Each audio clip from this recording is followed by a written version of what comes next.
Hello everyone, कैसे हैं आप सभी। मैं दिमान आपका मैथ टीचर। आज हम डिस्कस करने वाले हैं ट्रायंगल चैप्टर के बारे में। आपने प्रीवियस 2 वीडियोस में इंट्रोडक्शन ऑफ ट्रायंगल पढ़ा था, जिसमें हमने पहले में पढ़ा था कि कॉन्ग्रुएंसी क्या होती है आपके पास, सिमिलरिटी क्या होती है, क्योंकि आपको पता है कि आपके इस चैप्टर में जो आने वाला है वो सब कुछ सिमिलरिटी पर डिपेंड होता है, ठीक है। और हमने फिर सेकंड वीडियो में अपनी वेरी मोस्ट इंपोर्टेंट थ्योरम यानी कि बेसिक प्रोपोर्शनैलिटी थ्योरम यानी कि थेल्स थ्योरम को प्रूव करना सीखा था, और उसके बेसिस पे कुछ एग्जांपल्स थे जिसको हमने डिस्कस किया था।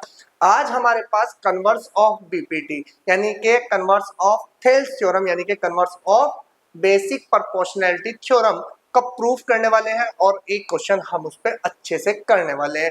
हमें पता होना चाहिए कि भाई प्रूफ कैसे होता है आपकी जो थ्योरम्स है, और उसके बेसिस पर क्वेश्चन को कैसे हम कर सकते हैं, यानी कि अप्लाई कैसे करेंगे हम अपनी थ्योरम्स को, वो सब कुछ हम आज सीखने वाले हैं। तो आज का जो हमारा टॉपिक है वो है आपके पास क्या, कन्वर्स ऑफ बीपीटी का प्रूफ। तो जल्दी से शुरू करते हैं अपनी वीडियो को, देखते हैं हमारे पास कि आज हमारे पास जो कन्वर्स ऑफ बीपीटी है उसको प्रूफ कैसे हम कर सकते हैं।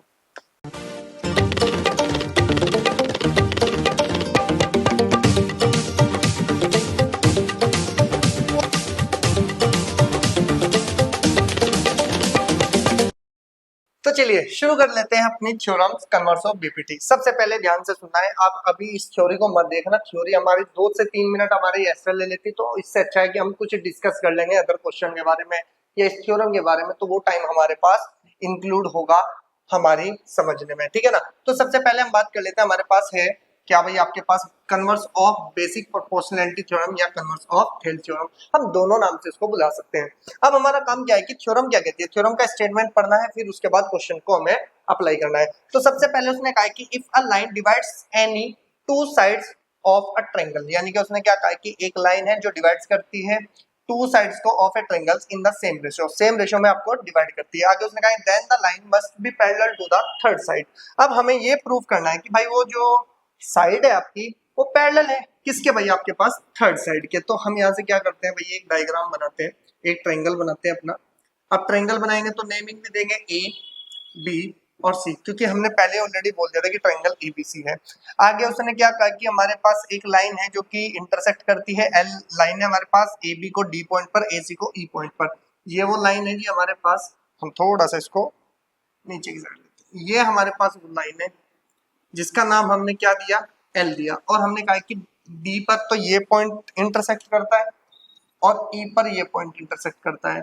अब हमें प्रूफ क्या करना है कि DE parallel to BC proof करना है, यानी कि ये लाइन इस बीसी के पैरेलल है, बस इतना सा आपको प्रूफ देना है। अब कैसे दें, अब ध्यान से सुनो, हमने प्रूफ की बात करी, प्रूफ में एक स्टेटमेंट लिखी छोटी सी, ये आपको सबको सिंपल हो जाएगा। भाई आपको बताए किसी चीज को प्रूफ करने के लिए हमें उसका कंट्राडिक्शन लेना पड़ेगा, बाद में पता चलेगा ये तो हमने गलत लिया था, तो बाद में कहेंगे जो आपने बोला था वो बिल्कुल सही था, तो इसका मतलब ये पैरेलल होगी। इस तरह से हमें स्टेटमेंट जब भी प्रूफ करना होता है किसी चीज को तो ऐसे ही लेते हैं, कंट्राडिक्शन से प्रूफ करते हैं। सबसे पहले हमने कहा कि if possible let DE not parallel to BC. हमने कहा कि भाई डीई पैरेलल ही नहीं है बीसी के, तो हमने तो ये पॉसिबल मान लिया ना कि इफ पॉसिबल, अगर ऐसा पॉसिबल हो जाए कि DE not parallel to BC, तो इसका मतलब आप बताएंगे कि अगर ये पैरेलल नहीं है तो हमारी दूसरी लाइन पैरेलल होगी। हम किसके अकॉर्डिंग बोलते हैं, आगे उसने कहा then there must be another line. हमने कहा कि through D which is parallel to BC, यानी कि डी से जाने वाली एक लाइन है। अब ध्यान से सुनो, ये वो लाइन है जी जो कि आपकी क्या है, पैरेलल है। ए ये लीजिए आपके पास, ये वो पैरेलल लाइंस है, ठीक है। और इसको किस पॉइंट पर कट करता है, ये सपोज करो एफ पर करता है। इतनी बात क्लियर है या नहीं, आप पहले बताओ, ठीक है जी। आगे उसने कहा है कि let D F parallel to किसके, बीसी के। डी एफ जो है वो इसके पैरेलल होगी जो हमने माना था। अब ध्यान से सुनना भाई, अब आपके पास सब कुछ आ गया, तो हम यहां से लिखेंगे कि वी नो डेट। अब आप एक बात बताओ, अगर D F parallel to BC है तो इसका मतलब इनका जो रेशो है, यानी कि एडी अपॉन में DE, sorry D B equals to हो जाएगा ए एफ अपॉन में एफ सी। इक्वेशन नंबर क्या होगी मेरे पास, फर्स्ट होगी by B P T, basic proportionality theorem, यानी कि बीपीटी ये कहती है अगर आपकी कोई लाइन पैरेलल है तो उनका जो रेशियो है इक्वल है। अभी हमने पिछले वाले इंट्रो पार्ट में प्रूफ किया था। अब हम यहां से लिखेंगे कि एंड अगर थोड़ा दिमाग लगाया जाए, ज्यादा नहीं, थोड़े से दिमाग की बात, तो हम यहाँ से क्या कहेंगे कि भाई हमारे पास कुछ चीज गिवन भी थी, ये चीज गिवन थी या नहीं थी हमारे पास, पहले तो ये बता दो। अगर ये गिवन है तो इसका मतलब हम उसको उठाएंगे कि गिवन क्या है मेरे पास, AD अपॉन में BD, और इक्वस टू में कितना है भाई आपके पास, इसको BD ना लिख के DB ही लिख लो तो आपको समझ में आ जाएगा कितना हो जाएगा DB, और इक्वस टू में कितना है आपके पास AE अपॉन में EC, और इक्वेशन नंबर बन गई मेरे पास 2। इसको यहाँ पे लिख लेना, ये तो हमारे पास क्या है, गिवन है, क्योंकि गिवन वाले पोर्शन में ही तो हमने लिखा था। अब थोड़ा ध्यान से सुनो, अब ये क्वेश्चन यहाँ से इंटरेस्टिंग बन जाता है कि अगर आपके पास थोड़ा ध्यान से देखा जाए तो हम क्या कर सकते हैं भाई, अरे ठीक है जी। अब हमारे पास आया ये क्वेश्चन, ठीक है, यहां तक हम इसको लेके आए, जो भी है ठीक है। अब ध्यान से सुनो, हमारे पास क्या आएगा भाई आपके पास, अगर हमारे पास एक इक्वेशन ये है कि है, तो हम यहाँ से क्या लिख सकते हैं कि from equation number first and second we get, अगर ये दोनों इक्वेशन आप ध्यान से सुनो कि AD upon BD, AD upon BD, अगर ये दोनों रेशियो इक्वल है तो ये दोनों भी इक्वल हो जाएंगे, और ये इक्वल होंगे तो हम इनको लिख देंगे कि AF अपॉन में FC और इक्वल टू में AE अपॉन में EC। ये हो गई इक्वेशन नंबर 3, ठीक है जी। अब हम क्या करेंगे भाई, यहाँ पर हम लिखेंगे कि एडिंग 1 बोथ साइड्स, कितना लिखेंगे, एडिंग 1 बोथ साइड। जैसे ही हम इन दोनों में ऐड करेंगे तो ये बन जाएगा AF अपॉन में FC और प्लस के 1 और इक्वल टू में AE अपॉन में EC और प्लस के 1। जैसे ही आप 1 ऐड करोगे तो एलसीएम लोगे तो AF प्लस के AC अपॉन में FC और इक्वल टू में AE प्लस के EC अपॉन में EC।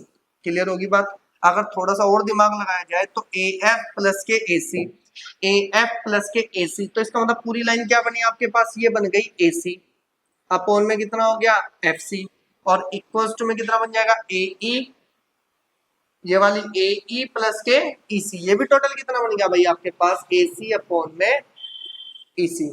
अब ध्यान से सुनो, क्या AC से AC कट गया, अगर AC से AC कट हुआ तो इसका मतलब हो गया 1 अपॉन FC इक्वल टू में 1 अपॉन EC। तो दोनों को कंपैरिजन करेंगे तो FC की वैल्यू किसके इक्वल आई आपके पास, EC के। अब ध्यान से सुनो, अब उसने क्या बोल दिया भाई मुझे कि FC इक्वल टू में EC है, यानी कि FC की जो लेंथ है वो EC के इक्वल आ गई। क्या कभी ऐसा पॉसिबल हो सकता है कि दो अलग अलग पॉइंट है और दोनों की डिस्टेंस एक पॉइंट से क्या हो जाए, इक्वल हो जाए, ये तो कभी पॉसिबल नहीं होगा। तो हम यहां से लिखेंगे कि इफ पॉसिबल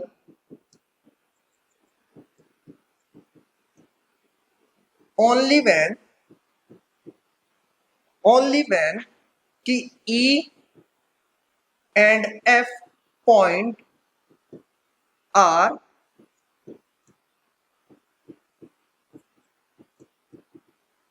ओवरलैपिंग। ओवरलैपिंग का मतलब हो गया दोनों के दोनों एक दूसरे के ऊपर चिपके हुए हैं। अगर दोनों ही एक दूसरे के ऊपर चिपके हुए हैं तो इसका मतलब दोनों की उस C से डिस्टेंस जो है वो इक्वल है। तो हम यहाँ से सिंपल सा लिख देंगे कि हेंस, कि आपके पास कितना, कि भाई आपके पास हम बोल देंगे कि हेंस DF पैरेलल टू कितना हो जाएगा भाई आपके पास BC, ठीक है ना, एंड और DE पैरेलल टू कितना हो जाएगा भाई आपके पास BC। तो आपको यही तो प्रूफ करना था भाई, आपके पास तो ये चीज कहा कि दोनों जब एक सेम है तो ये भी इसके पैरेलल है, ये भी इसके पैरेलल है, तो जब ये दोनों ओवरलैप्स थे तो इसका मतलब हम यही बोल देंगे कि DE पैरेलल टू BC। आपको यही तो रेशियो प्रूफ करना था, इसी को बोलते हैं BPT, कन्वर्स ऑफ BPT, यानी क्या वहां पे रेशियो इक्वल थे, यहाँ पे पैरेलल लाइन शो करनी थी, तो दोनों को इसलिए ही कन्वर्स बोला गया। पहले में आपको रेशियो इक्वल करने थे, यहाँ पर आपको पैरेलल लाइन शो करनी थी। इस वाली थ्योरम में कुछ नहीं है और वेरी मोस्ट इंपोर्टेंट थ्योरम है। मैं ये कहूंगा अगर आने के चांस होंगे तो 70 से 80% रहेंगे बीपीटी के और 20 से 30% रहेंगे आपके कन्वर्स ऑफ बीपीटी के। तो दोनों ही वेरी मोस्ट इंपोर्टेंट है भाई। जब हमें पता है कि दोनों में से 100% रेशो मिल सकता है तो हम उनको अच्छे से प्रैक्टिस करेंगे ना। जब हमें पता है कि किसी क्वेश्चन को आने के चांस लगभग 90% है तो आप उसको अच्छे से करो। समझ गए मेरी बात। तो तभी तो नंबर ग्रो करेंगे आपके। तो फटाफट से स्क्रीनशॉट ले भाई। अगर स्क्रीनशॉट लिया तो अब आपके पास आता है सर क्वेश्चन, चलो थ्योरम तो हो गई, क्वेश्चन को कैसे अप्लाई कर सकते हैं हम ये थ्योरम में, ठीक है ना भाई। अगर क्वेश्चन आ गया तो थ्योरम कैसे हम प्रूव कर सकते हैं यहाँ से, तो ध्यान से सुनना है भैया आपके पास सॉल्यूशन। अगर मैं फॉर एग्जांपल की बात करूँ, ये एनसीईआरटी का क्वेश्चन है भैया आपका, ठीक है ना, क्योंकि एनसीईआरटी भी हम चलने वाले हैं अब लेके, हर एक पर्टिकुलर क्राइटेरिया देखेंगे कि भाई सिमिलरिटी कौन कौन करता है, जैसी जैसी सिमिलरिटी बनेगी वैसे वैसे हम एनसीईआरटी के उसके अकॉर्डिंग क्वेश्चन करना शुरू कर देंगे, ठीक है। अब ध्यान से सुनो, उसने क्या कहा है, E and F are points on the side PQ and PR respectively of triangle PQR। सबसे पहले आप एक ट्रायंगल को ड्रॉ करो। देखो हमें ज्यादा कोई वो नहीं करना है कि ये ए नहीं है आपके पास, कितना है जी आपके पास P Q और R। अब हमें उसने क्या कहा है कि एक पॉइंट E है, किस पर है भाई आपके पास, PQ पर है। ये लो जी, कितना है भाई आपके पास, या हम इसको ऐसे लिखते हैं, ये लो जी, ये आपके पास कितना है, आपके पास E और ये बन गया मेरे पास F, यही तो दिया उसने। अब आगे उसने क्या कहा कि for each of the following cases state whether, कि भाई आपके पास ये जो है ना दोनों की दोनों आपस में पैरेलल होनी चाहिए, यानी कि E F parallel to Q R. कहाँ से होगी भैया, भी हमने थ्योरम पढ़ी है, उसी की हेल्प से हो सकती है, अदरवाइज नहीं होगी, क्योंकि हमें पता है कि अगर इनका रेशियो इक्वल है तो इसका मतलब ये पैरेलल है, और अगर पैरेलल है तो इसका मतलब रेशियो इक्वल है, तो यानी कि दोनों के दोनों आपस में क्या है भाई आपकी क्या है, कन्वर्स है। तो कन्वर्स है तो सबसे पहले हम यहाँ से चलते हैं पहले पार्ट की बात। हम यहाँ से लिखेंगे कि वी हैव, जो हमारे पास इंफॉर्मेशन है पहले वो लिख लो। हम यहाँ से लिखेंगे कि पी ई इक्वल्स टू में 4 centimetre, Q E equals to में 4.5 सेंटीमीटर, इसके बाद आ गया आपके पास पी एफ इक्वल्स टू में 8 सेंटीमीटर, और इसके बाद उसने कहा कि एंड आर एफ की वैल्यू कितनी थी उसने 9 सेंटीमीटर। आपको पता है कि अगर ये चीज आप ध्यान से देखो, अगर इस चीज को देखें तो हम यहाँ से लिखेंगे क्या भाई आपके पास कि हमें पैरेलल दिखानी है, पैरेलल दिखानी है तो इनका मतलब रेशियो इक्वल होना चाहिए। अगर रेशियो इक्वल है तो आप ध्यान से सुनो, हम यहाँ से लिखेंगे कि देयरफॉर, अगर हम लिखें कि पी ई अपॉन में ई क्यू और इक्वल्स टू में कितना भाई आपके पास पी एफ अपॉन में एफ आर। तो अगर ध्यान से देखो, तो अगर मैं पी ई की वैल्यू की बात करूं कितनी है, 4 है।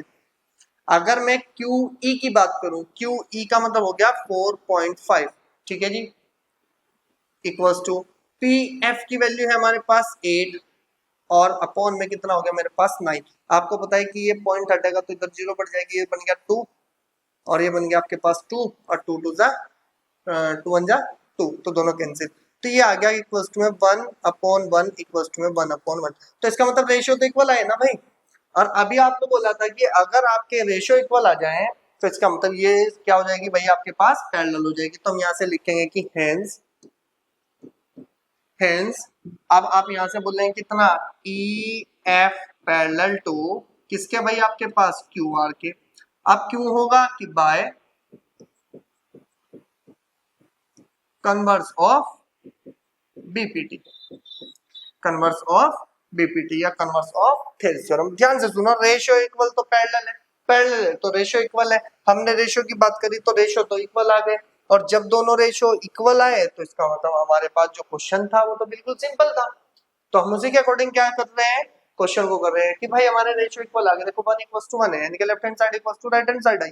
तो इसका मतलब कब आई होगी, जब इनके रेशियो इक्वल आ गए, और रेशियो इक्वल है तो इसका मतलब पैरेलल है, तो दोनों कंडीशन अपने में ही कन्वर्स बोलती है। तो बस इतना दिखाना था आपको कि अगर पैरेलल प्रूव करना है तो इनका रेशियो इक्वल है।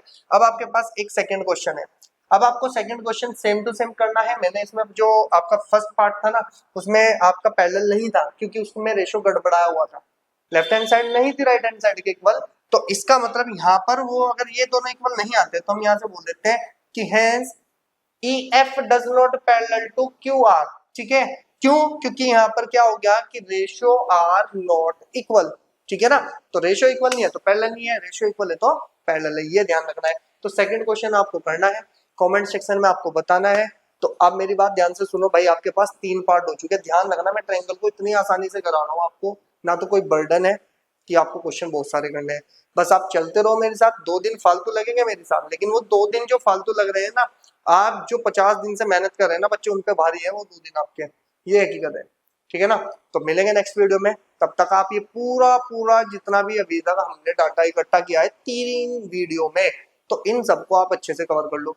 अब अगली वीडियो में हम क्या पढ़ने वाले हैं भाई, criteria of similarity, properties of similarity की। अगर अब तक तो हमें ये पता चल गया कि चलो ये काम हमारा है, फर्स्ट एक्सरसाइज वाला हमने काम कर लिया एनसीईआरटी की। अब हमारे पास होगा क्राइटेरिया ऑफ सिमिलैरिटी, यानी कि किस किस कंडीशन से या किस किस प्रॉपर्टी से हम अपनी जो ट्रायंगल्स हैं दो उनको सिमिलर दिखाएंगे। तो वो कंडीशन भी पढ़ेंगे, कंडीशन के साथ साथ हम एग्जांपल्स भी करेंगे। तो सारी चीज हमें प्रॉपर्टी प्लस एग्जांपल की किस तरह से अप्लाई होगा भाई। अब कोई हमें ऐसा नहीं करना है पहले पूरा इंट्रोडक्शन पढ़ना है फिर उसके बाद हमें क्वेश्चन सारे करने हैं। अरे भाई जो प्रॉपर्टी पढ़ी, अगर 2 प्रॉपर्टी पढ़ी तो 2 ही क्वेश्चन हमें उसी टाइम सोल्व करने हैं, देखना है कि कैसे अप्लाई होगा, ठीक है ना।